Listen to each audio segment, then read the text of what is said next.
to the republic for which it stands, one nation, under God, indivisible, with liberty and justice for all. Thank you. The first item on our agenda this evening is the Veteran Services Budget. Mr. Davino. Thank you, Mr. Chairman. Good evening, ladies and gentlemen. We have Mr. Callahan with us this evening, Veterans Agent. I sat down the other morning with Mr. Callahan, and we went over his budget. I'm going to turn it over to Mr. Callahan. I think this is a budget where we really get a bang for our bucks here. They do a great job down there on a relatively short amount of money. And there's a lot that goes on through that office.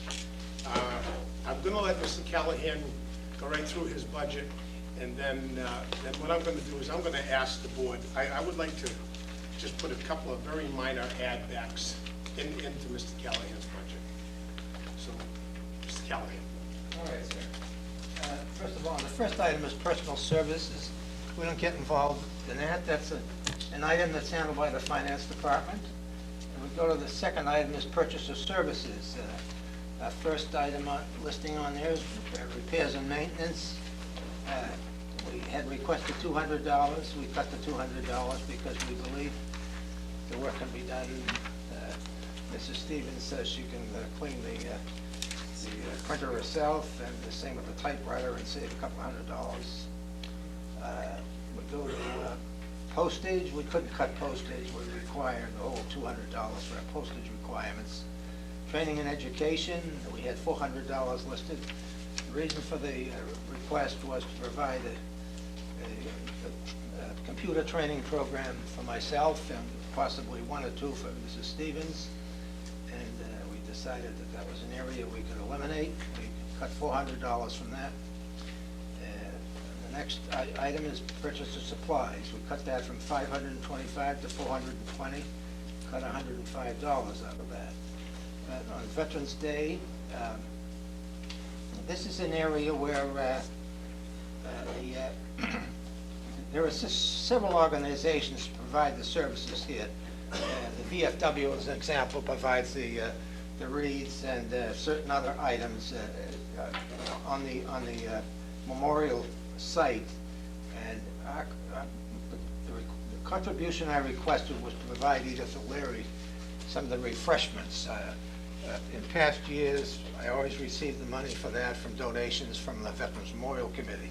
And I thought it was kind of unfair because this is a service for the community, and it's always cold on Veterans Day, and a large group of the participants and the assemblage always comes in Mrs. O'Leary's facility and enjoys the coffee and the donuts and things that we purchase.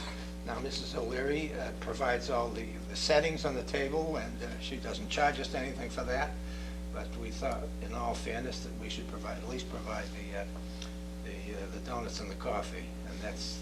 And 2 years ago, I decided it was unfair to be collecting the contributions from the committee to support this endeavor. So this is why we had requested several years ago that this be funded by the town, and that's why we requested $200. And last year we found out we only needed $175. That's all we requested. Anyway, we cut it out because we figured I could go back and get the money from another source. And continuing on down, travel, we cut only $50 out of travel. My travel requirements are quite extensive. I have to go to a 3-day training program in Milford in September. This is mandated by the Department of Veterans Services in order to be authorized as an agent every year. We have two conferences during the year, which are conducted by the Mass Veteran Services Organization, and we have a winter conference and a summer conference. Those are both 3 days in length, and we also have some other meetings during the year. We have I belong on Northeast Veterans Organization, which is an organization of agents from Middlesex County, Essex County, and part of Suffolk County. We meet 10 times a year in the technical high school in Billerica. That's a charge of $100. And Also, there are several legislative meetings I attend. One is in Marlborough, whereby we go over our legislative program, which we present to the Massachusetts legislature. In this group of Mass Veteran Service Agents Association, we have a legislative committee and we have other committees, but our legislative committee presents our proposed legislation to the Massachusetts legislature in hopes that some of it will be taken up. Now, this one meeting is in Marlborough, and usually a representative of the executive office will come. And last year, we had a young lady who is now Lieutenant Governor come, and she spoke to us. Usually, it's somebody of that caliber that comes. And in that meeting, we have an organization of all the veterans organizations throughout the state who contribute part of their, or make contributions as far as the legislative program. Also, there are other meetings I go to which are unfunded. As an example, we have a legislative luncheon for our representatives and our senators. We have it in the Hall of Flags in Boston, and our organization pays the cost of this, but all of us agents contribute towards it. That's not an item, that's another line item, and there's no charge to the town for that. And also, I testify at one or two hearings a year. I'm going to testify before a hearing at the State House in April to support a license plate for the Distinguished Flying Cross. And I make several visits a year to our state office because we have several cases sometimes that result in complexities or miscommunication. So sometimes a personal visit can ameliorate all the problems that we encounter. Occasionally, I go to Hanscom Field if there are any questions of a military nature. I can talk to the various military departments over there. And so that's a rundown on our travel department.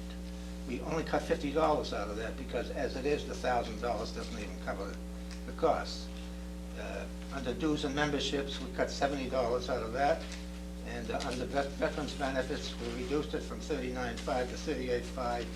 It's a total of $2,000 we cut as we were directed to do by our town manager. Thank you, Mr. Callahan.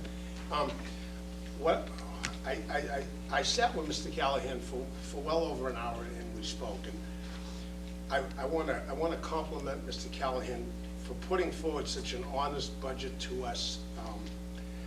What I'm going to ask the board to put back in or to consider is in the training and education line. As you can see, he has zeroed it out. Speaking with Mr. Callahan, he is going to pay out of his own pocket approximately $100 for computer courses that he has to take just to stay up with the new computers and the new systems. And he told me he will do that out of his own pocket. I told him I was going to request that the board put this back in.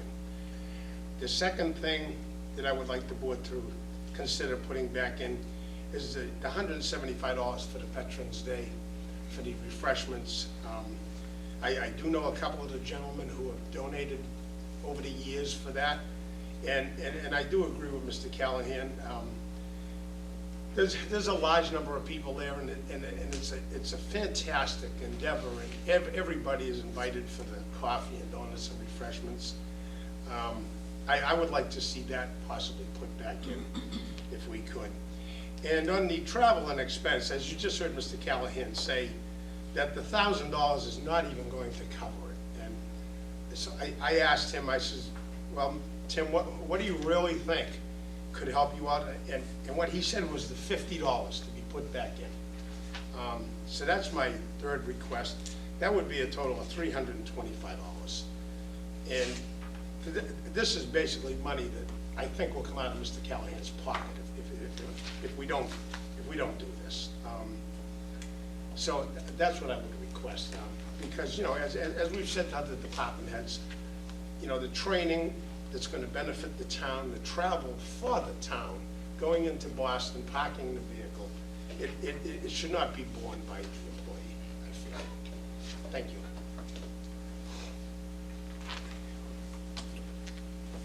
Questions or comments from the board? Mrs. Pam? I guess a question and then a few comments. The bulk of the reduction here is coming from reduced benefit. There was $1,000 in reduced veterans benefits. That's correct.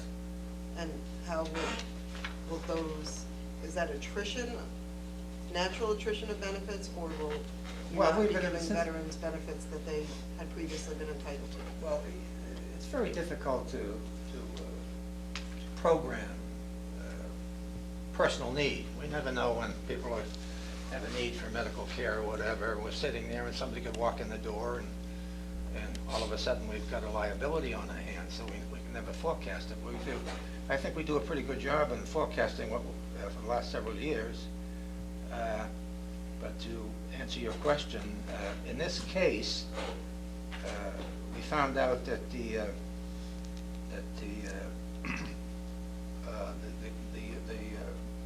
reimbursement for Medicare costs for several recipients is no longer going to be paid by the state as of July 1st. So in that case, we could save approximately $150 a month. And that's what occasioned the cut of $1,000. Actually, it's not exactly $150 a month, but it approximates $1,000. So that's where we indicated the reduction in $1,000. Another question, if I may, Mr. Chair. Yes. I'm not sure that I followed what you just said. The reimbursement for Okay. Medicare costs is being cut by the state? As part of the public assistance program, 4 or 5 years ago, the state started to see that they're required by law to submit a certain budget to administration and finance. So they can't arbitrarily increase the costs of their program, but they can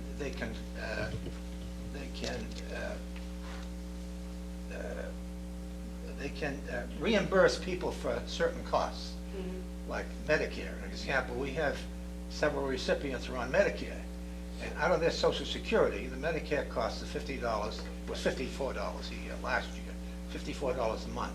It's taken out of their Social Security budget. Right. Well, their Social Security income is part of the budget that we supplement. So the state decided that they would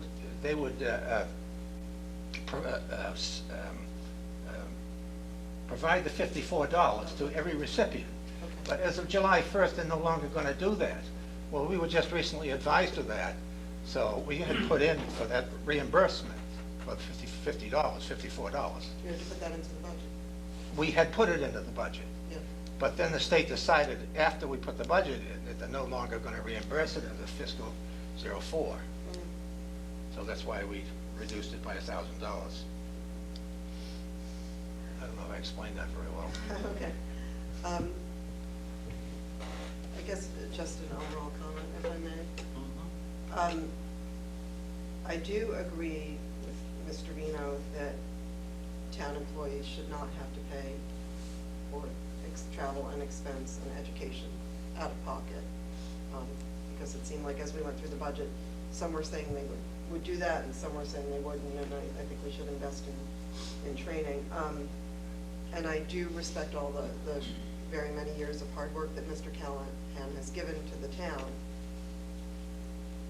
I do question, and Mr. Younger has brought this up before, that whether we should be part of a consortium